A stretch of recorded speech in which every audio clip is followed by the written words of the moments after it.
Hello, everyone. Thank you for joining us on another episode of Slasher Scotty. I am your host, Scotty McCoy. I am also a horror of three franchise trivia books, and I am interviewing slasher movie horror icons. And I currently have on the phone with me R.A. Mihailoff, and he played Leatherface in Leatherface: The Texas Chainsaw Massacre 3. Hi, R.A. How you doing? Hey, Scotty, how are you? I'm doing really good, actually. A little cold out, but seems like it's starting to warm up. Hopefully, it's going to be warming up a little sooner, so. Punxsutawney Phil said we're good. Yep, sounds good, right? Yeah, we're good. It's going to be, hey, no matter what, it's going to be springtime in a few weeks anyway. Sounds good. So the first question I got has nothing to do with the Texas Chainsaw Massacre, but it's how did you get your start into acting? I can tell you, Scotty, I'll tell you. For some reason, when I was in high school, I caught the acting bug, okay? Right.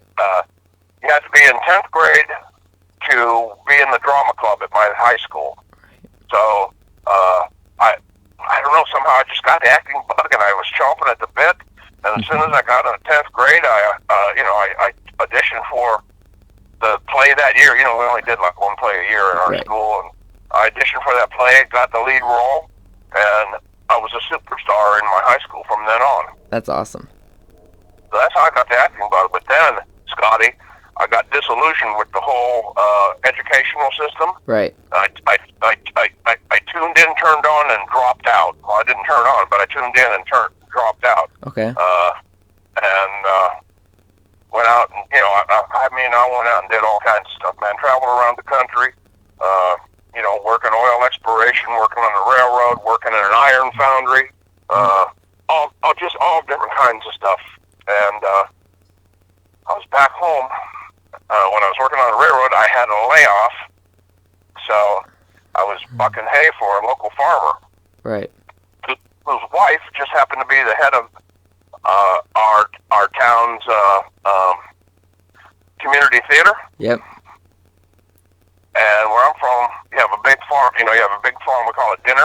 Right. And you lay around in the shade, resting and drinking milk out of the milk cooler and stuff. And she came up to me and she said, "R.A., you're going to be in my next play." Nice. And I said, "Okay, Bonnie, fine." And so I started, doing plays again. Got reinfected by that drama bug, and from there, I got invited to a member of the cast of the play that she made me do. Was head of the local college drama department, and he invited me to come up to the college and do a play. That one led to another thing. Bing, bang, bang, boom. I went to acting school. Boom, got my first job. A year or two later, and then slowly, step by step, slowly I turned, step by step, inch by inch, and finally, worked my way up and had a little bit of success. Awesome. So what was your audition like for Leatherface: The Texas Chainsaw Massacre 3? Well, Scotty, I'm going to throw that question right back at you. What do you think it would be like? It was probably very iconic and very, like, you were probably nervous but excited because you're getting to audition for this, this major character, from a great franchise. He's legendary. Everybody loves Leatherface. I mean, who doesn't, right? Yep. That's all true. But I will tell you this. Yep. The director, Jeff Burr, was a very good friend of mine, is a very good friend of mine. Right. So that was the first thing that put me completely at ease when I walked in the room.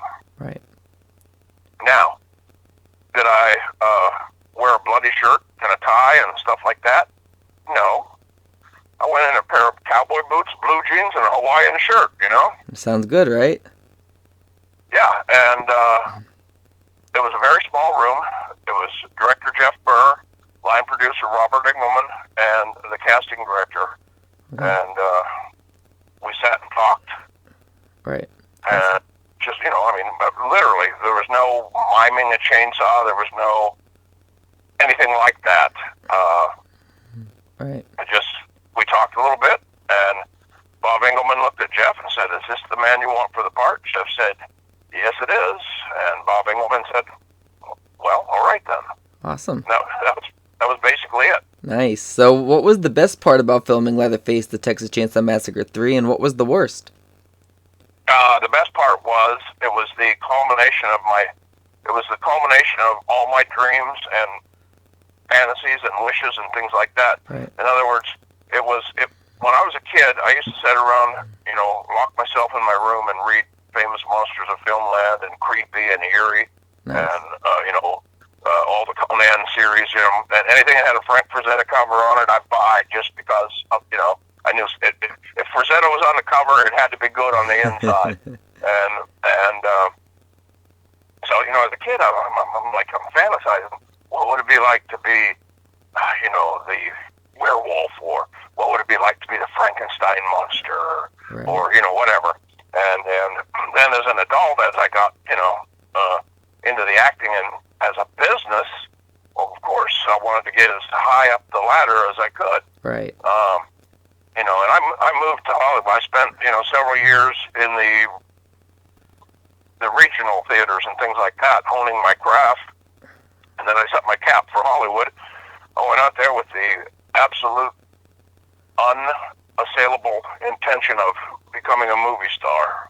Nice. And so that working on that movie was the meeting of my childhood fantasy and my adult ambition in one perfect moment. Another thing that I've always wanted to do, and I've always wanted to do, was make movies with my friends, and that happened. Jeff Burr, my friend, Right. During the one of the big scenes, the body pit scene at the very beginning of the movie. Right. Several of my friends were in that movie. I wasn't even scheduled to work that night, but I rode up just to hang out because that's that was just like everything I'd always hoped for. Right. So that's what it was like. What about the worst? What was the worst part of filming it? Probably working nights. Yeah, I can hear that. I don't like to stay up all night. Of course, we all flipped our schedules to do the movie, so it wasn't that horrible. Right. But that was probably the worst thing. I think maybe. Right. So the chainsaw that your character had, was that a real chainsaw, or did it have its blade off, or was it modified at all, or? Excellent question, Scotty. I don't know if you were aware of this, but I used 3 different chainsaws in the course of the movie. Nice. And each of those chainsaws, there were 3 iterations. Okay. But there was one fully operational that you could actually, if you wanted to, you could cut firewood with. Okay. There was one that had the high teeth taken off. Yep. So it was basically just a chain, but it's still, you saw the action of the chain. And we had a plastic replica of every one of them. That's awesome. And also the mask that you wore. We all know that Leatherface likes to, use the masks of his victims. Was their skin or flesh as his mask. So was that what was, obviously it wasn't human flesh, but what did you was the mask made of? How did they make it? Scotty, you got some good questions, man. Okay. The actual mask that I wore during filming was, made from poured liquid latex. Right. Okay, and then suede. I think they were, suede leather thongs that tied it on, so it actually tied on as a mask. Nice. That's pretty convenient. It's something so simple, so cheap, makes a very scary, terrifying, gruesome mask. Yes, but now here's something kind of interesting. In the title sequence, yep, you will see a pair of hands fashioning a mask. Right. Right. They shot that with a second unit, and one of the prop masters, stood in for me. Right. They decided it didn't look like me, so they reshot it with me actually doing it. Okay. But we used pieces of the latex foam, but we also used pieces of mystery meat from the lunch truck. Nice. And here's another interesting fact. mask was made before I was ever hired to do the part. Yeah. And the nose is shaped on the nose of the father of an Academy Award-winning makeup artist. Oh, nice. That would be Howard Berger. Wow, that's awesome. That's awesome. Yeah, it is pretty cool. So what was your most memorable moment while filming Leatherface? Well, I sort of hit on it earlier. Just the fact that I actually was in Hollywood making a movie with my friends, a kind of a big deal, big budget movie. All right. And we were all together working. That was probably one of the most sublime moments of my entire career. You Awesome. know? Yeah. And the best part is that you're having fun. You're making a movie that you're enjoying to make with your friends, and you're getting paid to do it. I mean, can it get any better than that? Yes, it can, because I was signed for 4 and 5 as well. That is true. Yeah, that is true. Yeah, it could have gotten a lot better. That is so true. We know that didn't happen. Yeah. That is, yep. So, you said earlier that Jeff Burr is one of your good friends. So, how was he as a director? Excellent, I thought. I mean, I had a long-standing working relationship with him. Right. We met up when he was a student at University of Southern California Film School. Right. And I did his student thesis project. Mm-hmm. And, we hit it off from there. And many of my friends that I mentioned earlier that were in the student film as well were also in Chainsaw 3. Right. So, I had we just had, a natural, what's the word I want? Come on, Scotty, help me out. You're a man. Chemistry? Chemistry, yes, exactly. There it is. Yep.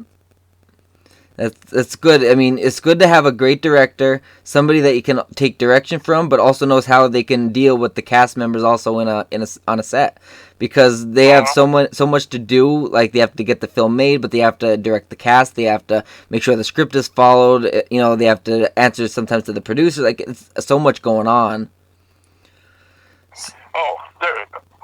I don't think you could. Well, I was going to say I don't think you could offer me enough money to be a director, but I believe you could reach a figure where I'd say yes. But right. But it's so much work. Yeah, exactly. So, what was it like working with Ken Foray? Ken, we had a great time. Yes. I had actually been on the set of Dawn of the Dead. Awesome. I can't strictly say that I spoke with him,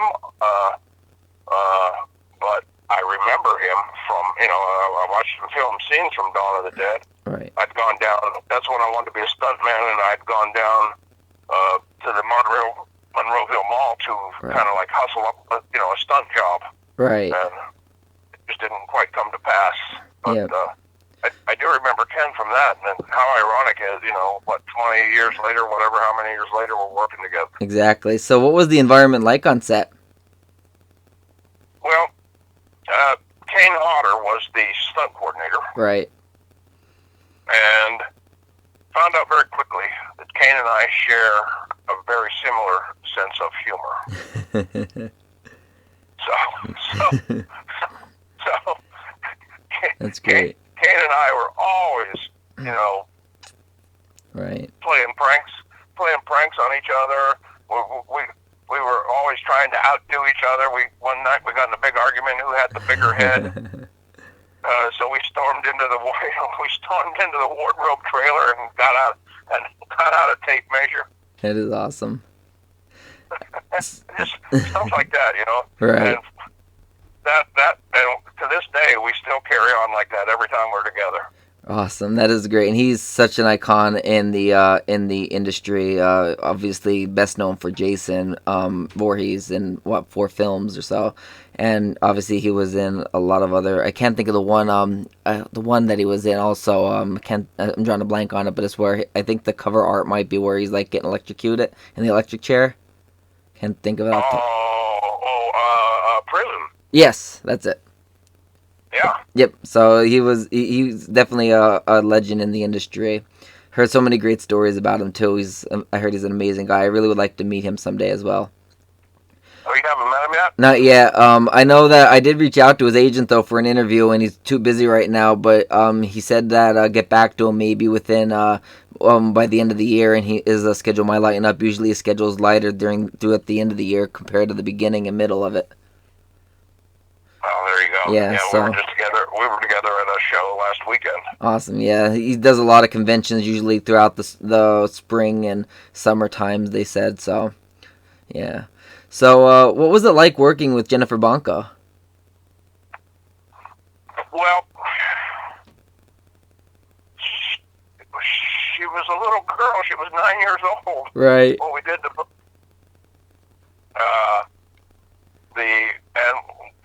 we actually only had one real scene together. Right.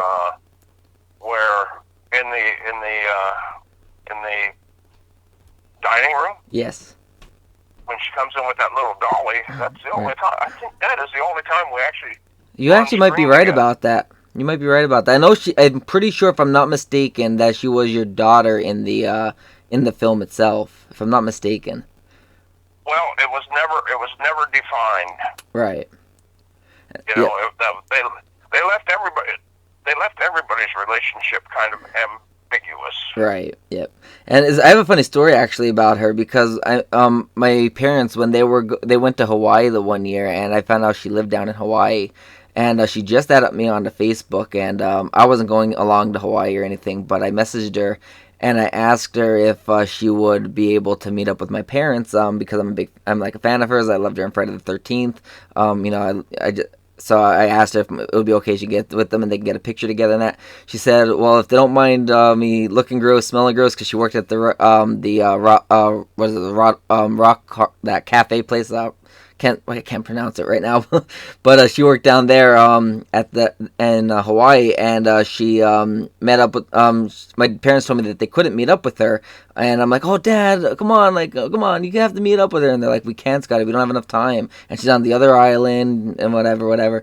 So here she ended up my dad ended up calling me later that night, and it was nighttime here, obviously. He called me. And I said, hey, Dad, what's up? And she goes, this isn't your father. And I'm like, oh, my God, it's Jennifer Bonco.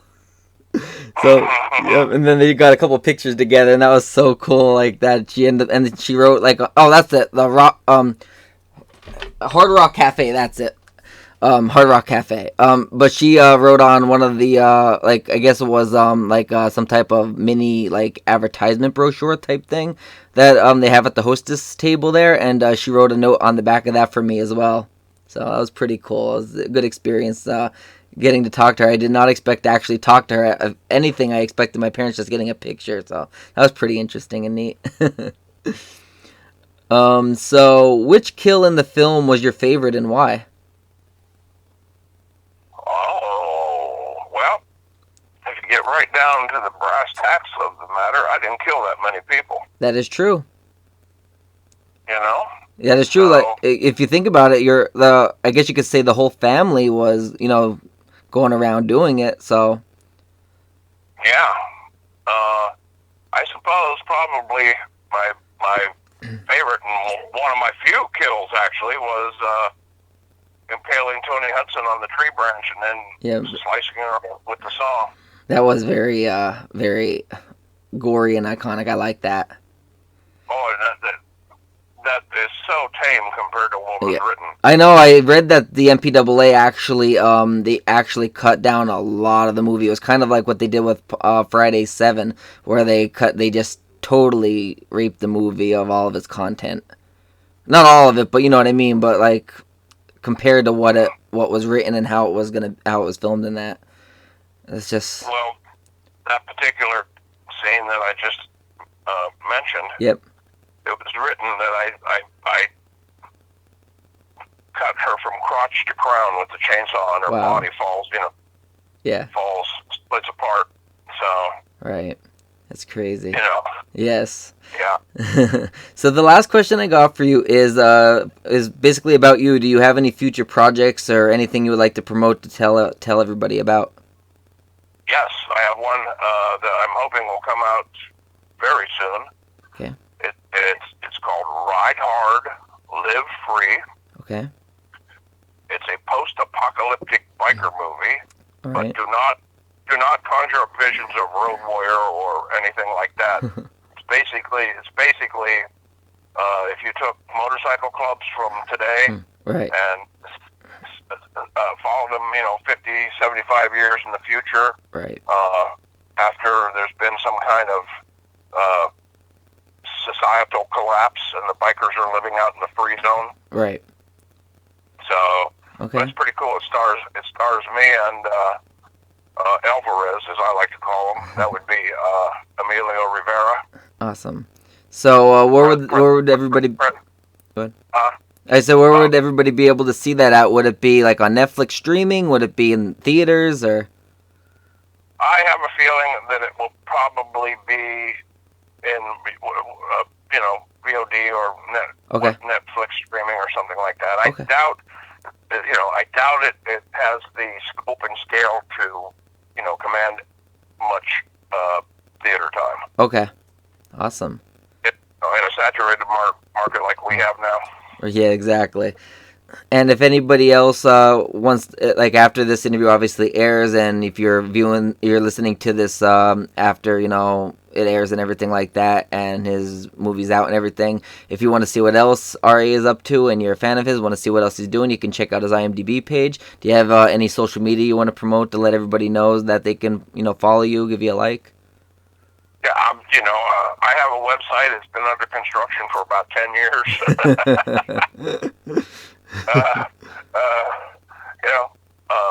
I get, stuff gets posted. You can follow me on Facebook, probably the best way to Okay, do it. awesome. So follow him on Facebook. You can also check out IMDb. His IMDb, I'm sure, is updated regularly. So you can check that out and see if he has any other works that is going to be released on there as well. And keep an eye out for him. And thank you so much for your time. Scotty, thank you for having me on your show. Not a problem. I really greatly appreciate it. You bet. All right, you have a nice night. You have one yourself. All right, thank you. Bye.